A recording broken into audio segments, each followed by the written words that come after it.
Gen Max, if you're getting close to retirement, you probably have a pretty good idea what your finances look like. Your 401k, your IRA, your pension plan, your home equity.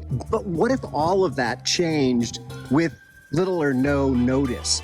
Today we're going to be talking with Shaun, and Shaun is from Canada. He was a financial advisor, appropriately, and as he was approaching retirement age, he had a dramatic financial and life change. So we're going to dig deeper into that. Also, as with all of my interviews, we're going to be looking at the place that Shaun rents, his costs, whether he speaks Spanish, the normal stuff that you all are looking for. One quick note, I filmed this interview in the spring of 2023. And since then, Shaun's life has taken another big turn, this one a much more happy turn. So we're going to fill you in on that. It's currently December 2023, and I just flew down into Mexico. And I'm going to try to squeeze in a quick update about my personal life and about Kat and Nugget and Butters and also this puppy and her brother. But right now, let's go ahead and meet Shaun.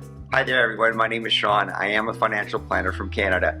And at the end of the day, as Brighton was actually said in his introduction, I have gone through a life change. I have, after 26 years of marriage, I am now going through a divorce back in Canada.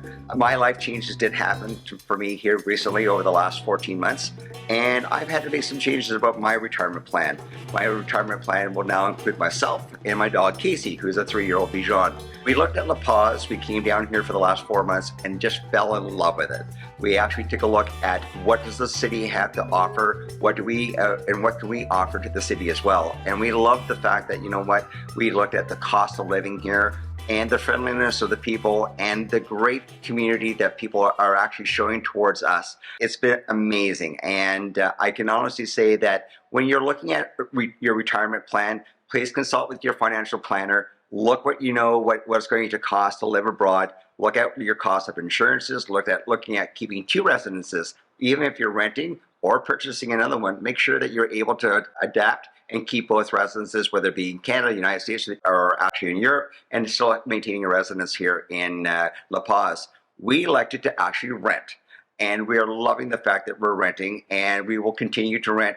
And as of about 3 weeks ago, we just signed a 1-year rental agreement in our beautiful residence here in Centenario Residences. We begin our journey October 1, 2023, right until October 1st, 2024. So we're looking forward to becoming a 1-year residence and also looking at becoming permanent residents here in Mexico as well. So Shaun and Casey are happy living here in Mexico, in La Paz specifically, but let's go back 15 months or so and look at what retirement was supposed to look like when he was still married. Original plans pre-divorce was actually my wife and I were going to travel a little bit more. We did a lot of traveling over the last 17 years. But we were actually going to downsize our house. We were going to travel more, maybe spend some more winters in various locations around the world. My wife is 8 years, my ex-wife, is 8 years older than I am. And so that kind of limited our timeline of our time horizon about traveling abroad. So we were going to look at probably getting as much as we could done in the first maybe 8 to 10 years of retirement. And then actually between golfing and hiking and me playing pickleball, we were going to have a retirement plan together. Unfortunately, those circumstances have now changed, and I've got no regrets. I feel alive and energized, and I'm ready for the new venture that Shaun has in front of him right now. We are going to talk more about Shaun's big ventures, but I wanted to say, if you are struggling in your life right now, I would love it if you connected with our sponsor for this video, and that is BetterHelp. BetterHelp can connect you with a therapist who is really great at listening, and that's one of the things that we really need when we're in a struggling spot. With BetterHelp, you can connect with your licensed therapist by phone, by video, or even by text messaging at the time and the place that is right for you. My therapist now through BetterHelp is actually in England, so she's able to work with me across the pond, as they say. And this has been really helpful as, if you follow this channel, you know how we've been kind of stranded up in Oregon. We were supposed to arrive in Mexico in late October, and I'm first getting here in December. Kat and the dogs aren't even here yet. So this has been really helpful to have someone to talk about this. The first time it was delayed and the second time delayed, it was like, oh, no problem. This is, we'll just be there a little bit later. But as we missed out on the best of scuba season and, just really wanted to get somewhere warm while it was starting to get cloudy and rainy in Oregon, it was super helpful for me to have someone to talk to who's totally unbiased. Because BetterHelp is sponsoring this video, you can get 10% off your first month if you use my affiliate link below. That is betterhelp.com/almost-retired. The way it starts is that you fill out a survey online that they will then use to connect you with your therapist, usually in less than 48 hours, sometimes less than 24 hours. And if that first therapist doesn't work out, and that happens, it is not a problem to switch therapists. You don't have to worry about insurance or who's in your network or any stuff like that. If you think that you might benefit from therapy, be sure to check out BetterHelp. You can use my affiliate link. It's in the description, or you can go to betterhelp.com/almost-retired. Clicking that link helps support this channel and also gets you 10% off your first month with BetterHelp, so you can connect with a therapist and see if it helps you. Thank you so much for the support of BetterHelp, and let's get back to Shaun. I gotta also add that Mexico was never on the radar with my wife and I during our retirement planning.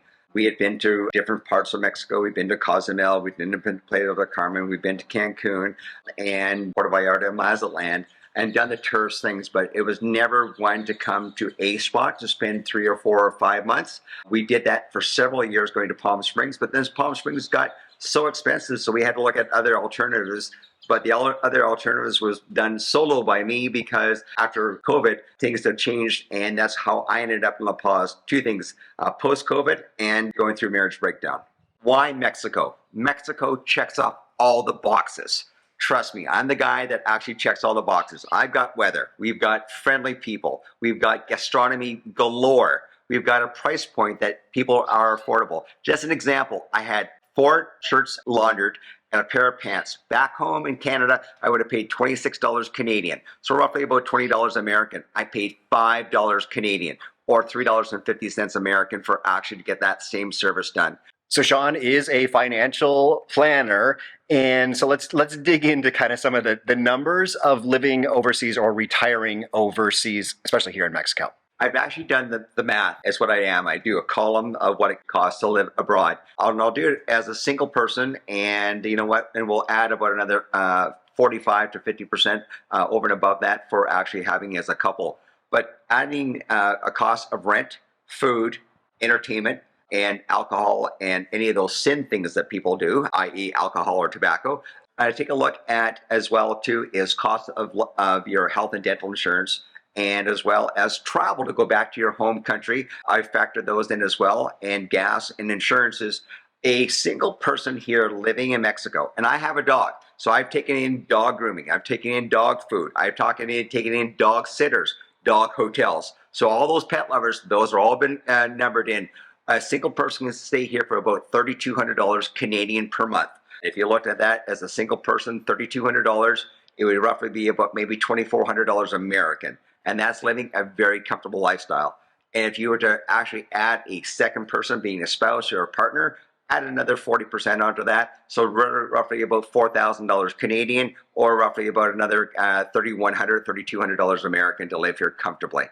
And that's being engaged, and that's actually going out. And that's having a life, people. That's not just being in a shell and looking at the beautiful sun. That's being involved, going out and doing things and touring La Paz and what it has to offer, as well as some of the surrounding cities as well. Yeah, so I see a lot of people saying that you can retire here in Mexico on $1,000 a month. And yes, you can, but I'm about to show you the view that Shaun has here. You're not going to have the view. You're not going to have a spacious place. I mean, if that's the reality for you, and you can get past the financial requirements for residency, that's kind of, you can live in Mexico cheaper than you can get across the border.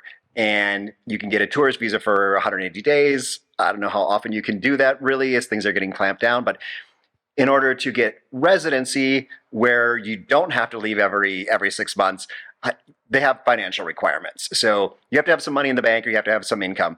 But $1,000, yes, you could live, you could eat at home, you could have, just beer, but not margaritas, and live in a place that's a much more Mexican neighborhood without a view and very simple. That is completely possible to live on $1,000. But what's beautiful is what you can live on, for that $2,000 is a really high quality life. And I think that's the difference is this is eating out at really, really good restaurants. Everything, I think of it as being less than half, just a little slightly less than half, maybe 40% of what I would pay in the US for things like restaurants, anything that's service-based.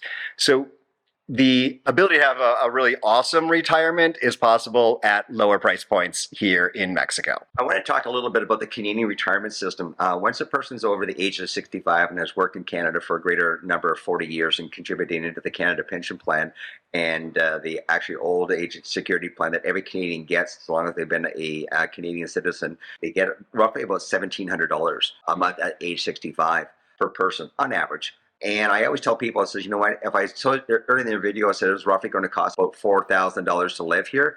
You got you're only taking about $2,300 after tax dollars out of your investments. So if you had about a $500,000 investment making you a 4% rate of return after taxes and fees, you can very well do that and still sustain the quality of life that you have here in La Paz. However, if your finances change, and again, you might actually having that income of actually going from a high-end nice palatial place, and if you may have to adapt to a maybe more Mexican dwelling, you'll still be able to stay in La Paz and still have a quality of life in a beautiful place. So this is a great spot for me to jump back in and share with you some of my current circumstances. But first, if you aren't already subscribed, please click the subscribe button, the bell, and all so that you get notified of future videos. What am I doing here in Mexico with a couple of foster dogs, but not my actual dogs and not my wife? That's what we'll talk about in this little section. As I mentioned earlier, it's December when I'm recording this, and Kat and I had planned to arrive before November 1 down in La Paz. And that's for a couple of reasons. One is that's when the weather starts to get bad up in Oregon, but also because down here, November is a wonderful time for scuba diving. It's also the Baja 1000 off-road race and Day of the Dead. So there were so many things that I was really looking forward to getting down to this year. But as you may have heard, Nugget is under the weather. She has lots of little health problems that she suffers from, and she needed a little bit of minor surgery, I guess, and so that put off our trip. Sadly, it's not healing properly, and she's struggled with some infections during this. So every couple of weeks going to the vet, they would say, oh, we just need a couple more weeks. We need a couple more weeks. Now they're not even telling us when they think that we'd be ready to move down to Mexico. So for my Christmas present, Kat gave me a plane ticket down to Mexico. Thank you so much, Kat. Everyone, be sure to send kudos to Kat for letting me come down here, experience the sun. It's so rainy and cold in Oregon right now, and just kind of enjoy the life the way it is in Mexico. And I did get a couple of puppies when I got here, so of course I am fostering. Yeah, it's keeping me busy. There's definitely some things that need to be done around the house. Maybe I'll make a video about the downside of owning a house on the beach in Mexico. Think rust. So it is a little bit strange spending Christmas away from my family. But there is my extended family down here, and I've been invited to 3 different Christmas parties, so I will be keeping myself good and busy. But hopefully in the next 3 or 4 weeks, I'll be able to fly back north, load up the dogs and Kat into the Subaru, drive back down here, and we'll be down here through April or May. So I've promised Kat that I will have a number of projects around the house completed before she arrives. Plus, now I'm realizing there's all sorts of additional projects, like during the hurricane, that door blew off back there. Like I said, another video will be coming, but let's get back to Shaun's story at this point. Renting versus owning. I get that question asked a lot, even back in Canada. Having the rent allows you for a couple things. One, the fact is, if you like the neighborhood, great, you can stay here. At the end of the day, too, is if your rent changes in rent, you can look for other locations, or if your budget actually changes, you can actually go to a lower price housing. And the other thing is too, is you got to think about wills and estate planning. How, if I own a place here, how do I pass that on to the next generation when it's a foreign ownership? So those are things that you need to A, talk about with your lawyer, B, talk about with your kids and grandkids. What are we going to do with grandma and grandpa's place in La Paz, Mexico, right? So that's a big thing in that as well. And at the same time too, renting, you don't care if something goes malfunctions with the sink, that the faucet leaks, you phone the landlord comes over and fixes it, and you have nothing to worry about because that's not your responsibility. Kat and I own our home and we're right on the beach, and we like that. We really wanted to buy a place. When we bought the market, it was perfect. It was pre-COVID, so we saved a lot of money, and we could buy a place for so much less than we were renting a place for in San Diego. And what we ended up doing was refinancing our house in the United States to give us the cash, because there's not much of a mortgage system down here. But we like that. But Shaun's right. Like, when something breaks, it's our responsibility. It's coming out of our pocket, and we have to coordinate whatever needs to happen. So having a landlord, and it's a little tricky. So most people kind of develop their crew of folks that help them. So I've got Augustine and Lucero, and it's kind of like, okay, well, we need this fixed. Those guys can either fix it themselves or they know someone who can. So that is definitely helpful. And the idea of being able to move around is nice. That's something that Kat and I are out in El Centenario. We're not in the center of everything. Shaun here is in a great spot. And so it'd be nice to be able to switch back and forth. I know people who move around a lot when they're renters, and they're like, oh, we lived over in this neighborhood, and then we lived in this neighborhood. A lot of people do that before they buy, is to kind of like sample different areas. And one thing, though, in terms of, Shaun kind of talked about the if your rent goes up or your financial situation changes, with renting, you're renting in pesos. And recently, the dollar, and even more so the Canadian dollar, have been sinking. The peso is just really strong. And so that means that, say your rent was $1,000 a month, now it might be $1,100 a month. And if the peso sinks even lower, it might be 1,200 US pesos per month. So your rent is changing in the dollars that you're earning. Ideally, you're earning from the US or from Canada. But your rent is going to be in pesos. So that's something to be aware of. Now, as for, Shaun mentioned passing on property, one of the good things is here in La Paz, we are in a zone where you have to have something called a fideicomiso if you own. And I've got a video about fideicomisos. I think it's up here. As a foreigner, if you're in that zone near a beach, as part of your trust for owning your home, you have to designate beneficiaries that it will pass on to. So at least that's good. If you're living outside that area, definitely get yourself a Mexican will. Probably everyone should have a Mexican will if they're spending time in Mexico. So I really want to dig into some personal questions and ask Shaun about dating here in Mexico. But let's start with a tour of his apartment. Walking in the front door, I've got a half bath, a toilet and sink. And immediately on my right, I have a self-contained room with 2 beds and its own self-contained bathroom. I have a beautiful kitchen with granite countertops, a 4-burner stove, then a beautiful fridge and water. In the main living room, I have a dining room table with 4 chairs, and I have a beautiful living room set. And then in the master bedroom, I have a king-size bed with lots of closet space, as well as my own personal bathroom. And then I have the piece de resistance is the balcony. The balcony is, to me, the $1 million handshake. I look out there every morning. I can tell you when the sun rises, when the sun sets, because that's where I go out to watch every night. And ladies and gentlemen, there's no charge for that. And plus, upstairs, I have a terraza, and the terraza belongs to people here that are on the top floor of the building. So I have access to that as well. So this is my place, and I love it so much. And my dog Casey loves it. It's beautiful, easy, and it was tile. So everything you see in here came furnished. All that we brought was Casey's dog dish, his dog food, his dog toys, and actually my clothing. That's it. We parachuted in. Everything was, as you see, it was actually how it was all furnished.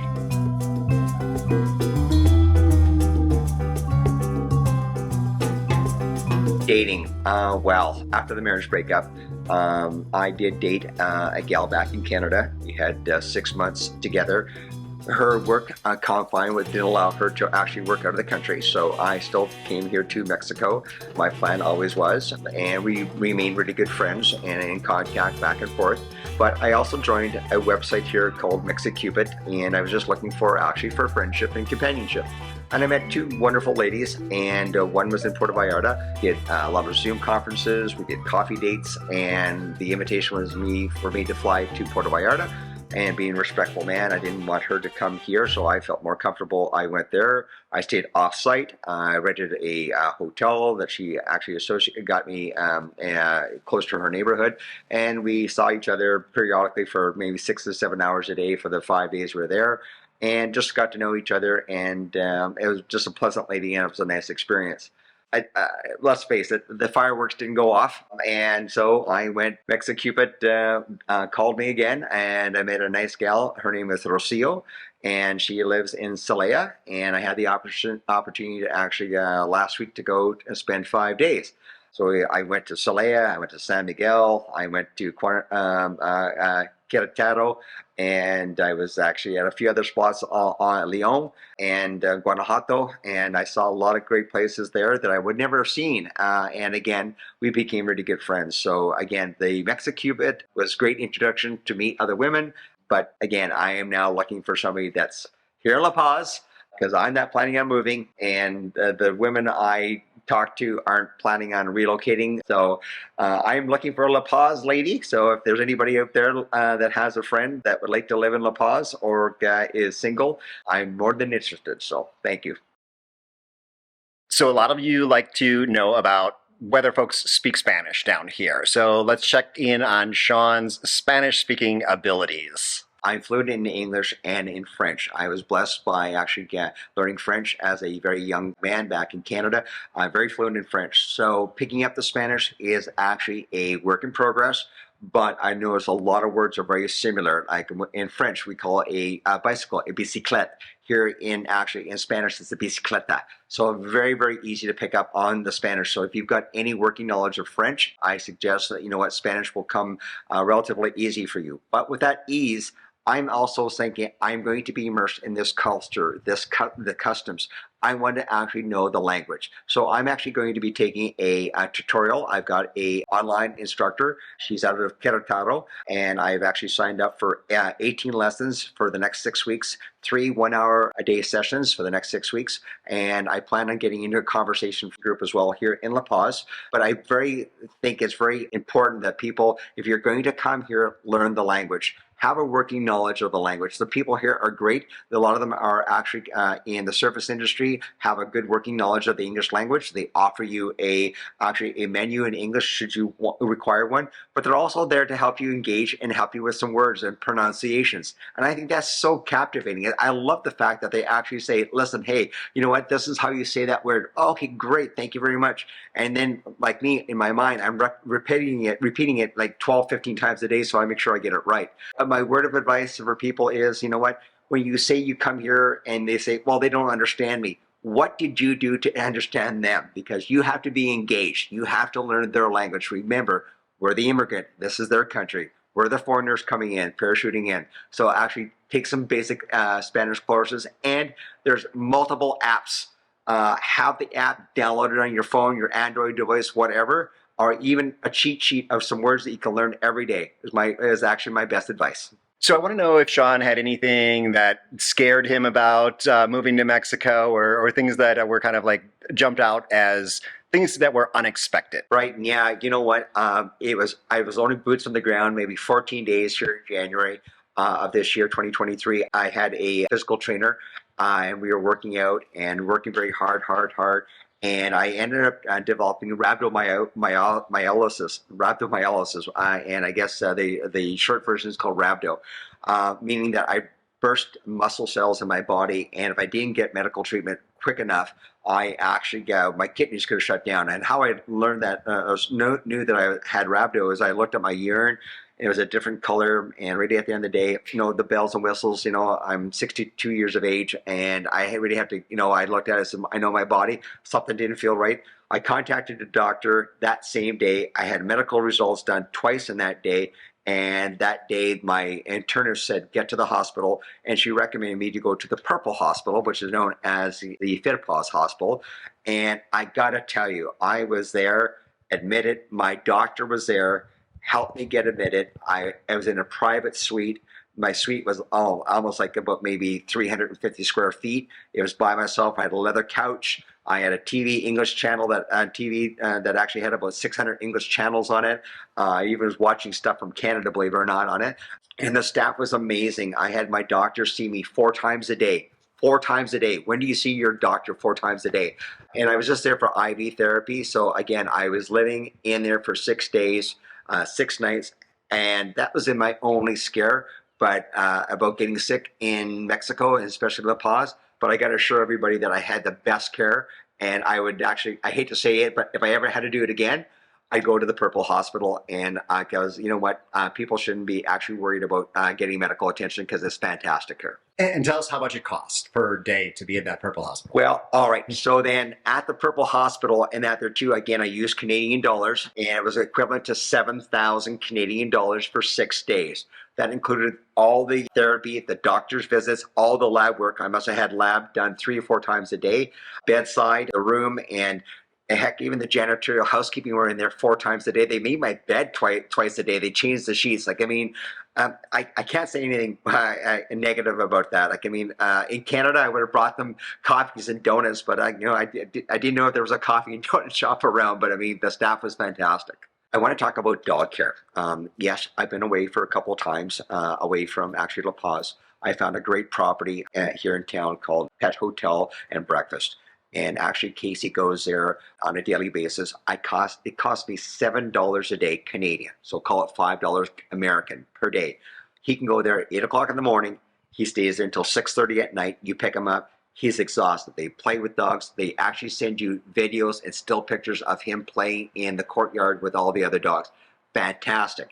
They even say overnight boarding. I've actually boarded him there on several occasions. He has the time of his life there, and before I pick him up, he's actually washed and groomed for me upon arrival. I gotta say, dog care, no problems with dog care. Dog hotels here, fantastic. Big thumbs up. What I would pay for a grooming in Canada, a grooming for a dog using Canadian dollars is $65.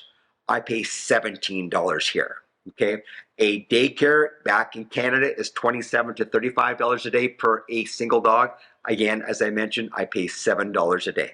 Yeah, also on dog and pet care is vets. Vets are incredibly affordable here. I think it might be one of the reasons so many people, so many gringos actually start like collecting pets. Like right now we have 2 foster dogs and 2 foster kitties along with our existing dog.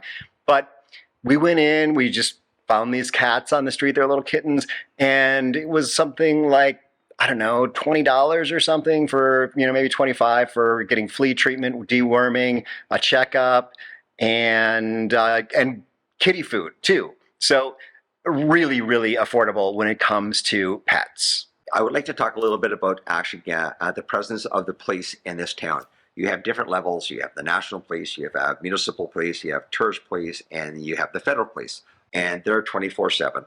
Yes, they drive with their red and blues on all the time. There's no sirens, but their presence is there.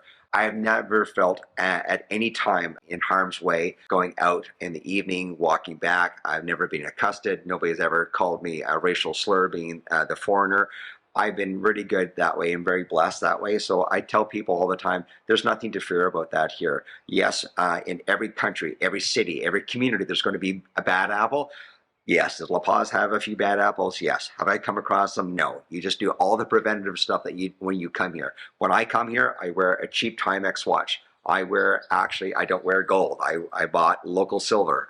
You know what? At the end of the day, don't wear the flash stuff. You won't be drawing any attention to anybody, and you'll have a safe visit and an enjoyable time here in La Paz. So while we've been doing this interview, I keep just glancing out the window here because, we're just blocks from the Malecon, and it's just really amazing. So let's have Shaun talk a little bit more about, just life outside the apartment because he's right in the middle of everything. Since I've been here, it seems like it's been a festival every 6 weeks. My gosh, they have actually had a parade just out here to celebrate a national holiday. There's been beach volleyball championship. Again, they were just here as well ago. And every 6 weeks, this seems to be like a parade. And I'm only 2 blocks away from the Malecon.